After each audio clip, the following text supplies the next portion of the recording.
I'm Mr. Rosansky. I've wanted to do this very demonstration with students for a very long time, but the setup is rather awkward, so I haven't felt the need to, but I felt inspired by you.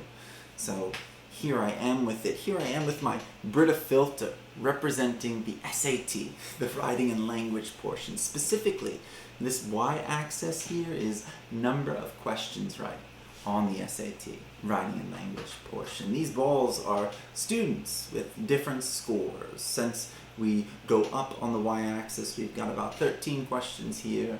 We have about 26 here, and let's say 39 on this side. Different scores earned by students, all with the same kind of knowledge though, tacit knowledge. That's why I have them floating in this Brita filter, because I think of explicit knowledge as something that builds on something, whereas tacit knowledge is merely recognition of patterns from experiencing the world.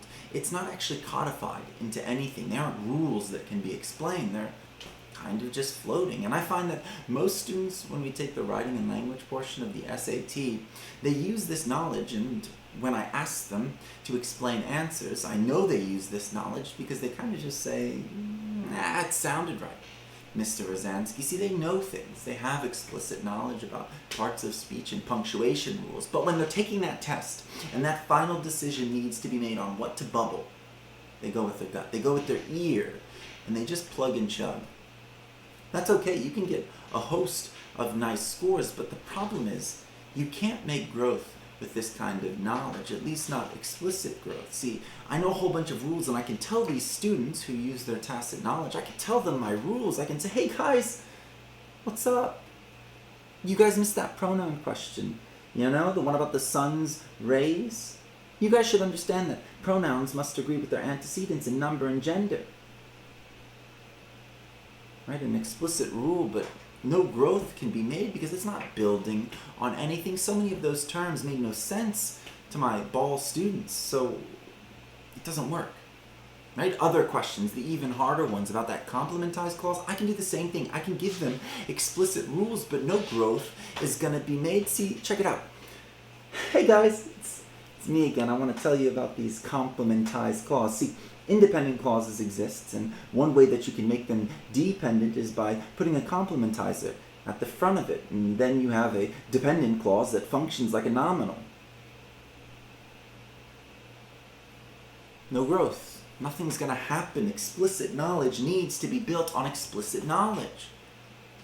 And that's where this class comes into play. We're going to build explicit knowledge, but this demonstration is to show you that it's a long process, and rewards for some people don't come for a really long time.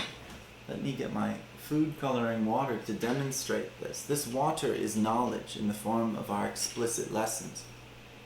When we have our first lesson on letter, word, phrase, we're going to be pouring in knowledge. But what we're going to see is, even though everyone's learned something, no one's made any growth on a test because their tacit skills are still way above their explicit skills.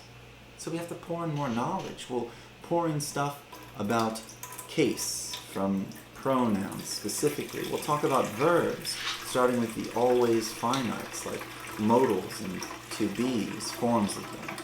But even with all of that learning, we will know things, but the test scores might not go up, and that sucks, but we can't give up. We have to keep pouring in knowledge. We talk about conjunctions, a very big deal, heavily related to parallel structure, and through grinding out all of these concepts together, what some people in class will start to experience is growth on a test. After so many days and so many lessons, some of the lowest students will receive growth first. Their scores will grow up because it is this point that their explicit knowledge outweighs their tacit knowledge.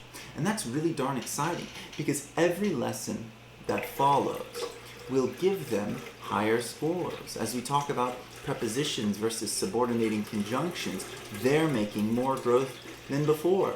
As we talk about non-finite verbs, participles and gerunds, they're going to keep making growth. And as we wield these terms in order to engage with active and passive voice, a big concept, when wielded properly, we're going to see we start reaching that next tier of students. Swimming in growth are those first students, but finally we've reached another category of students. We've learned enough stuff that another set of students, our 26 out of 44 students, is finally going to start learning some stuff. Their explicit knowledge will outdo their tacit knowledge, and every day from there on is going to be more learning. So we review and we keep pouring in great lessons. We've been dabbling in relative clauses. We revisit all the crazy things that can do as a determiner. We run out of water in one pitcher, and don't worry about it, we've got another. We keep pouring in knowledge. This is rough. We start talking about particles as it relates to language. We finally get to those complementized clauses. We make sure that we can understand not just active and passive, but reduced passives. We can get into the finer concepts of transitive, intransitive, but ergative verbs. There's so much that we can learn. And finally, after so much doing and so much learning, the kids who scored the highest on this first test are going to finally make growth. They've invested so much time and so much explicit learning with no growth, but finally it is their turn to see their scores rise. And just like everyone else, every lesson that happens after that moment results in tremendous growth. I'm just going to pour this in, focusing on the score so that we can get to our good crescendo of everyone getting a perfect score. We finalize those last few concepts. We see how they relate to precision and concision. We talk about misplaced modifiers. Everyone is learning at this point. Everyone is making explicit growth that exceeds their tacit knowledge.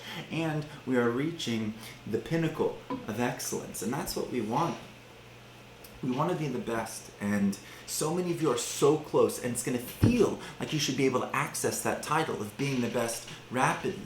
But hard work takes time, but hard work pays off, even if it's kind of this weird watercolor. But that's all right. That's our demonstration. I want to thank you so much for being so darn kind throughout all of this. I thank you for listening, but get out of my house.